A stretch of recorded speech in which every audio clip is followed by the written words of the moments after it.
Asikhulume noThokozani Dladla namuhla ebusuku. Sisiza ubhuti onenkinga. Ungithumele umlayezo ngefoni ofundeka ngalendlela. Ngizalwa eMpumalanga ePiet Retief, ngaba nenhlanhla mangiceda isikolo ngo2016, ngathathwa eCentral University of Technology ukuyofundela ukuba nguthisha.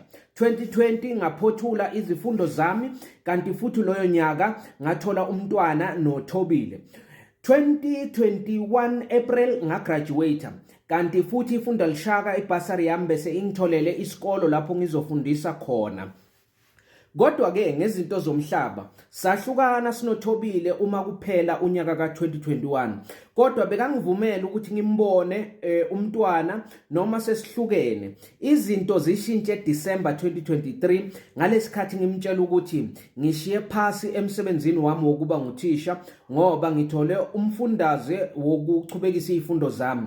Ngenza iMasters degree in education e-University of Free State, UFS. Ngamtshela for that reason angeke ngisakhona ukuthumela imali yesondlo since ngimtshele lokho akasafuni ngikhulumise ingane efonini futhi akasafuni uma ngehlile ngisemakhaya ngidibane nengane. Uthi I am childish, nguye kanjani umsebenzi ngazi kahle nginengane encane.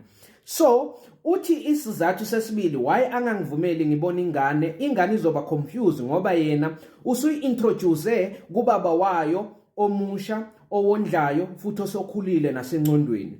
Angazi ngenze njani, ngiyamkhumbula umntanami, ngiyafuna ukuhlangana nengane yami, angazi ngenze njani. Asihlangane 6 to 8 ntambama Wednesday mhla ka29 May.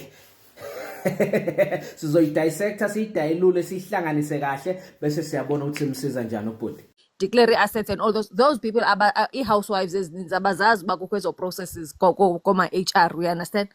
So yena Miss Aram bekayenza nje ngokuthi ufuna naye something babe nayo. So sisi ambo confess endodeni yakho izaba nomsindo for now, but ultimately uza kuxolela ayixabanise yohlukanisi xa inje.